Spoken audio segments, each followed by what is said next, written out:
दिव्याति दिव्य, मधुराति मधुर, पावनाति पावन। श्रीमद् भागवत जी की कथा। एक बात ध्यान रखिएगा, जिसको नहीं मानना है ना, उसके लिए तो भगवान भी सामने खड़े रहे ना।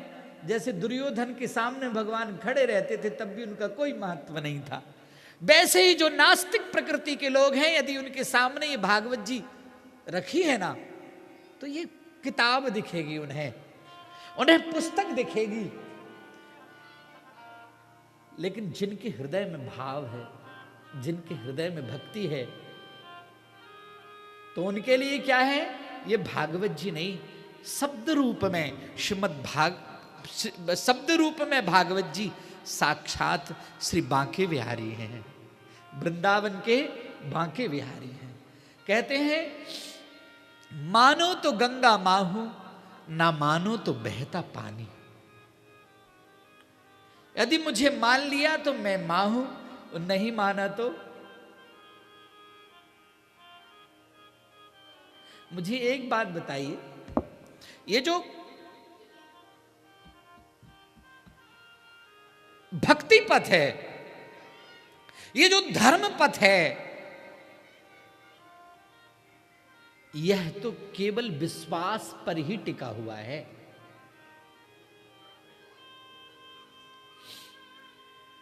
कैसा विश्वास होना भागवत जी पर, कैसा विश्वास होना अपने धर्म पर, थोड़ा समझिए। जैसे जब तक बेटी का विवाह नहीं होता, जब तक बेटी का विवाह नहीं होता, तब तक पिता की सारी संपत्ति उसकी अपनी लगती है, उसे, जिसका विवाह नहीं हुआ है। लेकिन जिस दिन पिता बेटी का हाथ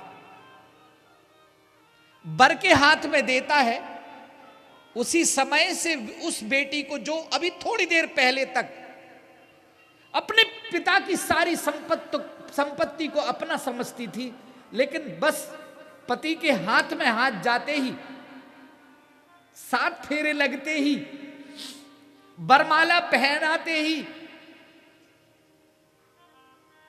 पिता की सारी संपत्ति उसकी नहीं होती, और जिसको हाथ थमाया है उसकी सारी संपत्ति उसकी हो जाती है। इसी प्रकार से भगवान के प्रति श्रद्धा होना, जैसे कुंवारी कन्या का जीवन होता है,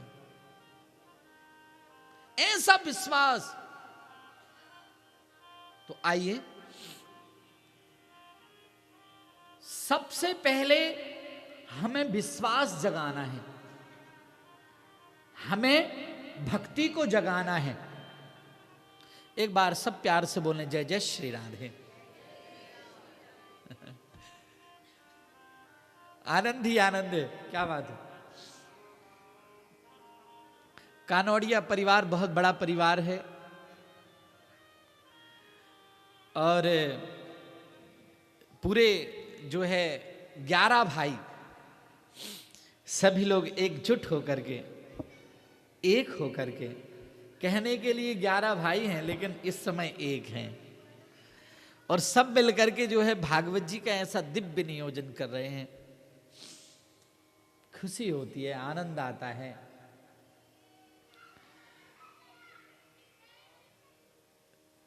इस विषय में थोड़ी सी मैं आपके सामने चर्चा करूंगा, फिर आगे विषय को बढ़ाऊंगा।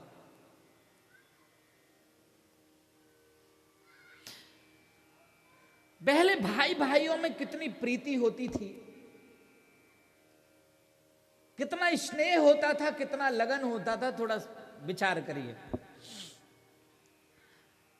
जब लक्ष्मण को शक्ति लग गई, लक्ष्मण जी मूर्छित हो गए, हनुमान जी द्रोणागिरि पर्वत पहुंचे संजीवनी बूटी लेने के लिए, लक्ष्मण को जीवित करने के लिए। लेकिन यहां भगवान राम अपने छोटे भाई को गोद में लिटा करके कहते हैं, लखन, जब जब भी मेरे जीवन में दुख आया, जब जब भी मेरे जीवन में विपत्ति आई, जब जब मेरे जीवन में संकट आया, लखन, तू पहले खड़ा होकर के सामना करता था और आज देख सबसे बड़ी विपत्ति मेरे जीवन में आई और तू सोया हुआ है, तू जाग क्यों नहीं रहा है? सुन लक्ष्मण, यदि भैया, यदि तू उठ के बोलेगा नहीं, मुझसे बात नहीं करेगा, तो सुन, मैं अयोध्या लौट करके नहीं जाऊंगा।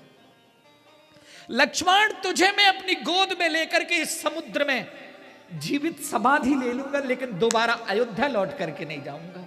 और लक्ष्मण सुन, यदि तू सोच रहा होगा ना कि मुझे जानकी चाहिए, तो बोले कदापि नहीं, स्वप्न में भी नहीं चाहिए। क्योंकि पुरुष को न जाने जीवन में कितनी पत्नियां मिल सकती हैं, कितने बच्चे मिल सकते हैं, परिवार मिल सकता है, संसार मिल सकता है, लेकिन एक मां की कोख से जन्मा कोई भाई जीवन में दोबारा नहीं मिलता। लक्ष्मण, एक कोख से जन्मा सहोदर भ्राता नहीं मिलता। इसलिए मैं कह रहा हूं, भैया एक बार उठ करके बोल तो ले सही। तो भाई भाइयों में इतनी प्रीति होना चाहिए, इतना लगन होना चाहिए कि लगना चाहिए ओहो हो। ये हमारे शास्त्र सिखाते हैं। और ये दूरियां कब से बनने लगी पता है? जब से केक काट रहे हैं। कौन कौन के घर में केक काटते हैं बताओ? सही सही सही सही हाथ उठाना। एक बात बताओ कि भाई भाइयों को तोड़ना कौन कौन चाहता है? कि भाई भाइयों में फूट हो, ऐसा कौन कौन चाहता है? कोई नहीं।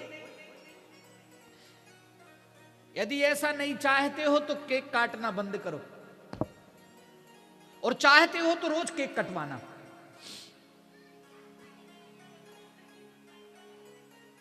बहन भाई के बीच में दरार पड़े, दुश्मनी उत्पन्न हो, परिवार में दुश्मनी उत्पन्न हो, उसके लिए केक काटो। और यदि जोड़ के रखना है प्यारे, तो केक की जगह एक काम करना, हनुमान जी को, बिहारी जी को लड्डू चढ़ाना। फिर देखना सब बिल्कुल मिल करके रहेंगे, जुड़ करके रहेंगे। ये करके देखिए आप। तो ये कथा मामूली कथा नहीं है, भागवत जी कोई सहज बात नहीं है। जन्मांतरे भवेत् पुण्यम तदा भागवतम लभे।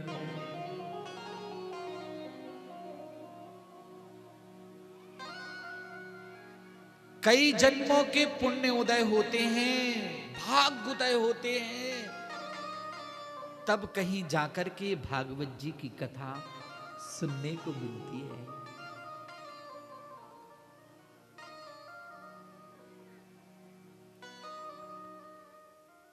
रामचरितमानस में भोले बाबा पार्वती जी से कहते हैं क्या? सोकुल धन्य उमा सुनु, जगत पूज सुपुनीत, श्री रघुवीर परायणा, जेहि नर उपज विनीत।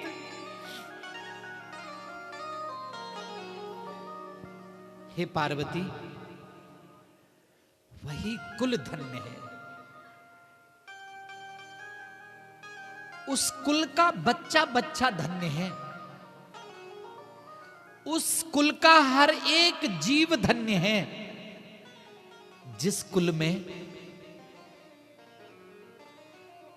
भगवान का भक्त जन्म ले लेता है। सुबह उठ करके भगवान का भगवान का भजन करने वाला, मंदिर खोल करके सुबह से ठाकुर जी के नाम जपने वाला, सतमार्ग पर चलने वाला, सत्य भाषण करने वाला, कभी किसी का दिल नहीं दुखाने वाला, और ऐसे मंगल कार्य हमेशा जिसके द्वारा होते रहे, ऐसा भक्त बेटा दुर्लभ है। झूठ बोलने वाले तो गली गली में मिल जाएंगे, किसी की चुगली चाटी कराना है तो गली गली में मिल जाएंगे, किसी को नीचे गिराना है, किसी को ऊपर करना है, ऐसे लोग